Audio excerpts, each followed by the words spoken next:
Good morning. Today we publish a white paper on immigration, a strategy absolutely central to my plan for change that will finally take back control of our borders and close the book on a squalid chapter for our politics, our economy and our country. Take back control. Everyone knows that slogan. And everyone knows what it meant on immigration, or at least that's what people thought. Because what followed from the previous government, starting with the people who used that slogan, was the complete opposite. Between 2019 and 2023, even as they were going round our country, telling people with a straight face that they would get immigration down, net migration quadrupled until in 2023 it reached nearly 1 million. That's about the population of Birmingham, our second largest city. That's not control, it's chaos. And look, they must answer for themselves. But I don't think that you can do something like that by accident. It was a choice made even as they told you, told the country, they were doing the opposite. A one-nation experiment in open borders, conducted on a country that voted for control. Well, no more. Today, this Labour government is shutting down the lab. The experiment is over. We will deliver what you've asked for time and again, and we will take back control of our borders. And let me tell you why. Because I know, on a day like today, people who like politics will try to make this all about politics, about this or that strategy, targeting these voters, responding to that party. No. I'm doing this because it is right, because it is fair, and because it is what I believe in. Let me put it this way. Nations depend on rules, fair rules. Sometimes they're written down, often they're not. But either way, they give shape to our values, guide us towards our rights, of course, but also our responsibilities, the obligations we owe to each other. Now, in a diverse nation like ours, and I celebrate that, these rules become even more important. Without them, we risk becoming an island of strangers, not a nation that walks forward together. So when you have an immigration system that seems almost designed to permit abuse, that encourages some businesses to bring in lower paid workers rather than invest in our young people, or simply one that is sold by politicians to the British people on an entirely false premise, then you're not championing growth, you're not championing justice, or however else people defend the status quo. You're actually contributing to the forces that are slowly pulling our country apart. So yes, I believe in this. I believe we need to reduce immigration significantly. That's why some of the policies in this white paper go back nearly 3 years. Why I told the Labour Party conference, taking back control is a Labour argument. And why, most importantly of all, inward migration is already falling with this government. It's about fairness.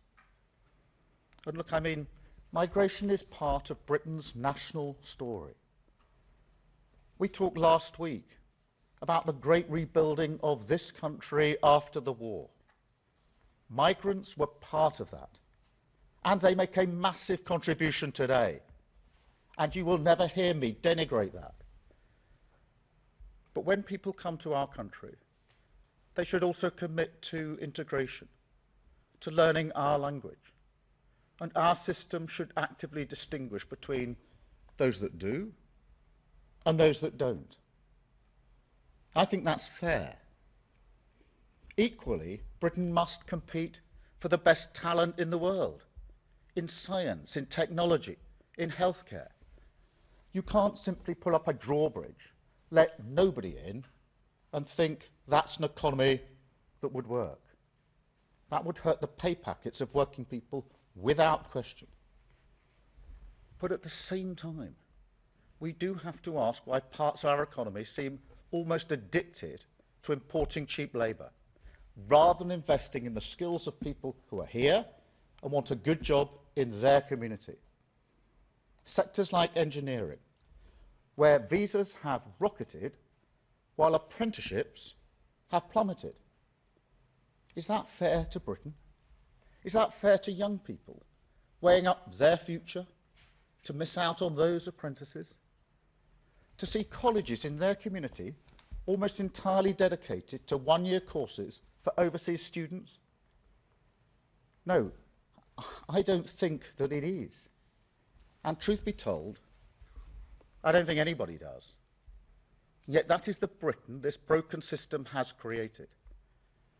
So as this white paper sets out, every area of the immigration system, work, family and study, will be tightened up so we have more control. Skill requirements raised to degree level.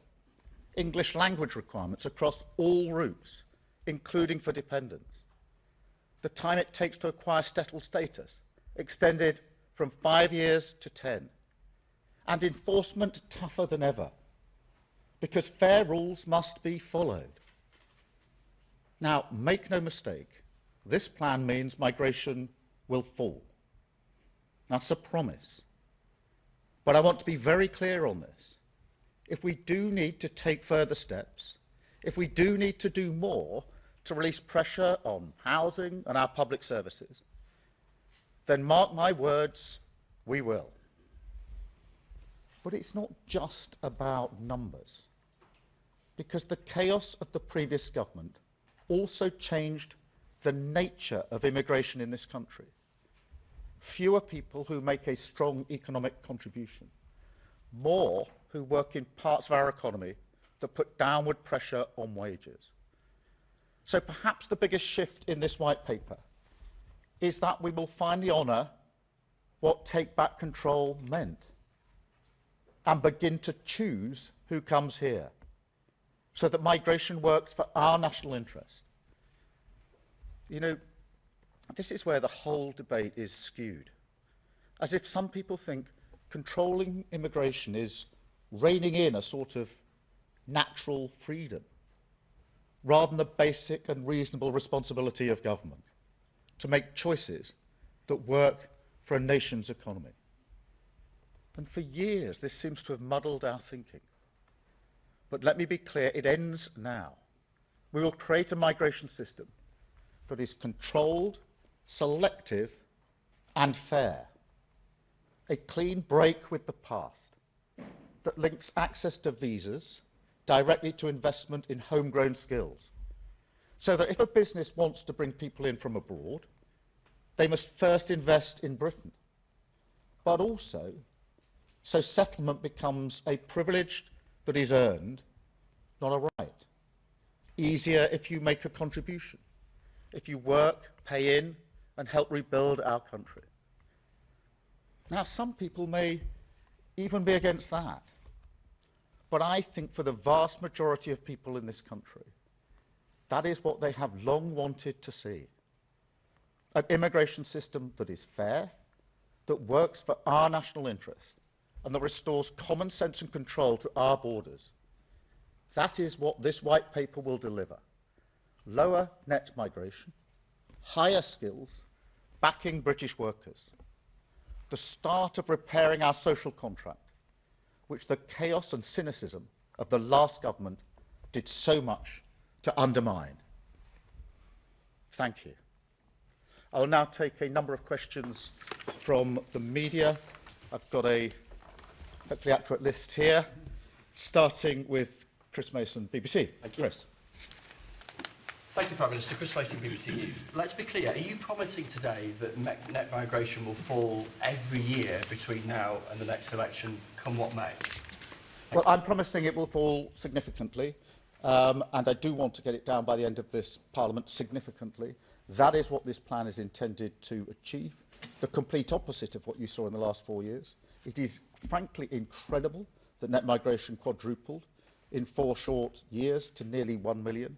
This white paper, these plans bring it back into control, make sure it's controlled, that is selective, that we decide who comes to this country, and that it is fair. And that's what we will do, significant reduction in immigration. And as I've indicated, if it becomes necessary to take further measures, then that's what we will do. Thank you. Robert, ITV. Robert Beston, ITV. Prime Minister, you know that countries that want to grow are in a global race for top talent. Your #1 priority is growth. Haven't you shot yourself in the foot by insisting that those who want to be citizens now have to live here twice as long as those who want to be American citizens? And if I may, we've just heard that there will be a 90-day massive reduction in the tariffs that China and America are imposing on each other. Are you relieved that at least temporarily they've laid down their economic arms? Well, let me take both those points. I'm not encouraging 2 questions each because we've got to just get through this. On the growth question, I do think this is worth taking some time on because the theory that higher migration numbers necessarily leads to higher growth has been tested in the last 4 years. So we've had the highest net migration when the last government lost control to nearly 1 million and stagnant growth. And so that link doesn't hold on that evidence. The second thing is that this white paper is not just a white paper on immigration, it's also a white paper that deals with skills and training. And one of the reasons that we've had stagnant growth, in my view, for years, is because we've underinvested chronically in skills and growth. So by putting skills and growth into the same plan as migration, which is something businesses have been asking for years, you actually answer the growth question as well. And I should say as a footnote to that, as you heard in the speech and you'll see in the white paper, in relation to high talent, where we want the very best into the country, we will have routes to get that talent into this country. And I think there's real potential for us to do so in the current environment, and we intend to do so. On the question of the China tariffs, I just saw something flash up in the room back there. I'm not across the complete detail. I'm very pleased, obviously, that we struck our trade deal with the US last week, which will be measured in very many thousands of jobs and billions of pounds into our economy. Thank you, Robert. Sam from Sky. Sam. Sam Keir Starmer, Prime Minister, just to pick up on growth and migration. One of the reasons that we've had a laxer migration policy for years is because of basically the Treasury view. Successive chancellors, their fiscal rules, and the way that that interacts with the official forecasts means it's always been an easy win to have more growth by having more people in the country. What's your message today to the Treasury, to the OBR, and are you doing anything to actually change the way that they work and look at all this stuff and calculate the cost-benefit analysis of growth and migration? Yeah, well, thank you, Sam. Just succinctly, and then adding to the answer I just gave. Firstly, the pure theory, if you like, that simply higher migration numbers necessarily leads to higher growth, I think has been tested in the last 4 years. We quadrupled in actually a very short period of time. And, you know, I think whatever political persuasion you are, it is quite extraordinary that net migration quadrupled in 4 years. We've never seen that before in this country, but growth didn't shift. It stayed stagnant. Secondly, this point about skills and migration, what businesses have been calling out for a long time is link migration to the skills and training that we need in this country. In the past, governments have done sort of knee-jerk reductions without making that link. We're making that link in this paper, which is really important in terms of where we go with the economy, because I do think it's underinvestment in those areas that's caused a lot of the problem. The other thing that the paper is doing is readjusting the model, because it's got to a place now where there's many more low-skilled jobs rather than high-skilled jobs. So by adjusting the threshold for skills, this allows migration to be in the areas of high skills which are more likely to make a significant contribution to our economy. Thank you very much, Sam. I've got Gary from Channel 4. Thank you very much, Prime Minister. Have you been on a bit of a journey yourself on this? Did you used to believe that higher immigration led to higher growth? Would Keir Starmer a few years ago have talked about an island of strangers? Are you one of the people who now thinks that Article 8 of the ECHR is actually a problem and not something that's just exaggerated by other people? Well, Gary, thank you very much. I invite you to dig out my conference speech at Labour Party conference. I know you remember them all. But 3 years ago now, I think it was, when I made the very political argument that I've made this morning, which is that take back control, understanding why you need control, selection of fair immigration is a Labour argument. And once you've dug out that transcript, there's then the speech I made to the CBI, I think about 3 years ago, making the same argument in relation to business, saying too many businesses, in my view, are too dependent on migration rather than training and skilling up people in this country. And that was, I was signalling to the CBI then that would change under a Labour government. So there's a core consistency through here. On Article 8, yeah, we do want to ensure that the right balance is made in migration cases in relation to the national interest. There's a balance set out in legislation already. That needs to be adjusted, in my view, and that's what we will do.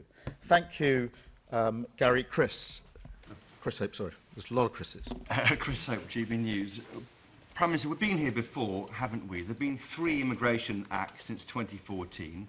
The Immigration Act in 2014 and 2016 both aimed to reduce immigration. They both failed. Why on earth should GB News viewers think you're going to succeed? And why not give us a promise right now? Why not give us a fixed target right now, not a promise, so we can judge you on success? The Tories at least did that, but they failed. Well, look, the difference here, this is the most comprehensive plan that has been put forward. It's been forward to end the Tory sort of wild open borders experiment that we have had. You're right about that.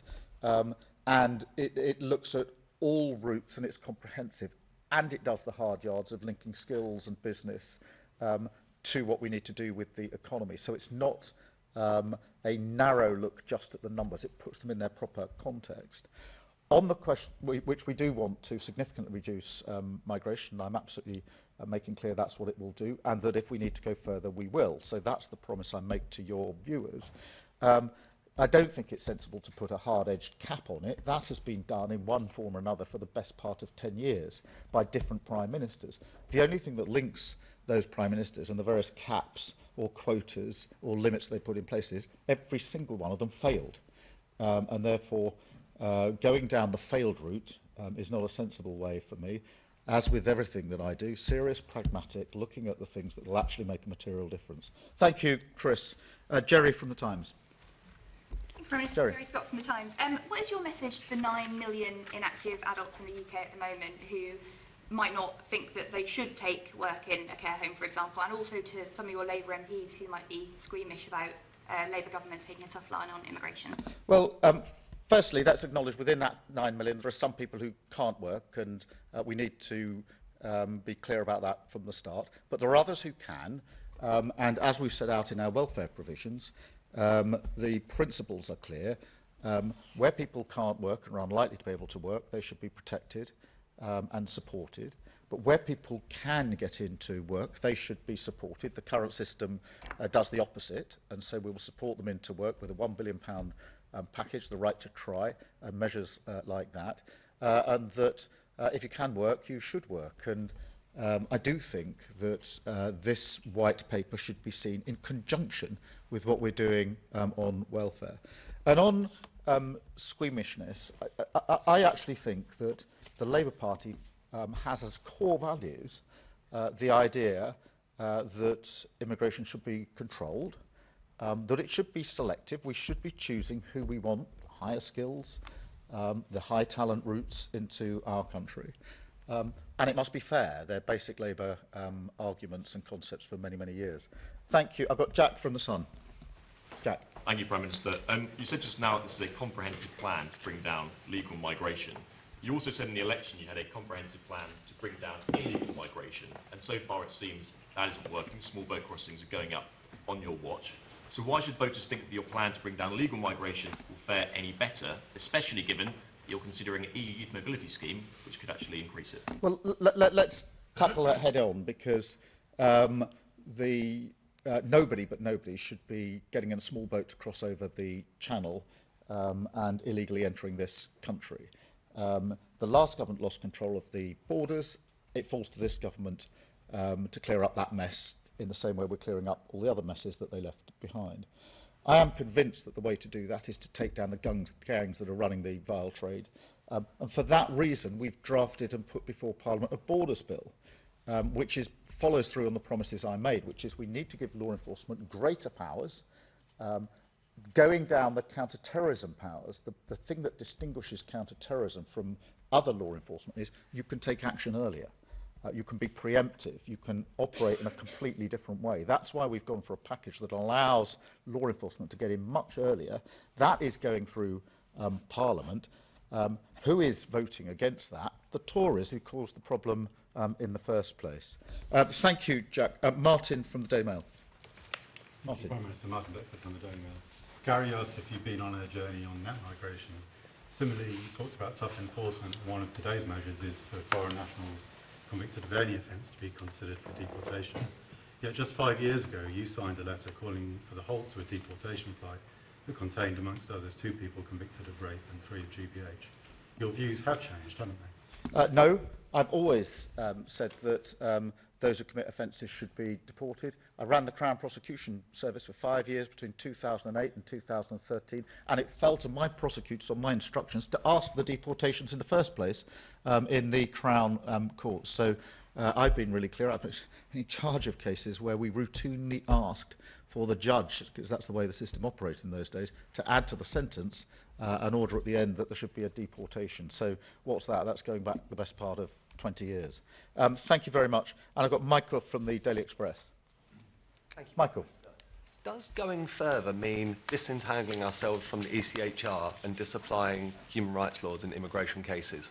No. I don't think that is necessary.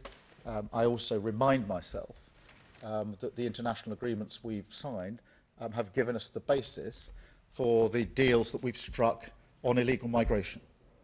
So the Home Secretary has moved fast, working with other countries, to put in place materially improved deals with other countries in relation to migration. That would not have been possible if we had been saying at the same time we're about to withdraw from our international obligations. I could give you many more examples than that, but you can't strike those deals with other countries to work more closely together on law enforcement to smash the gangs, and to work on returns agreements, which is what we want to do, if in the next breath you're saying you don't believe in international law.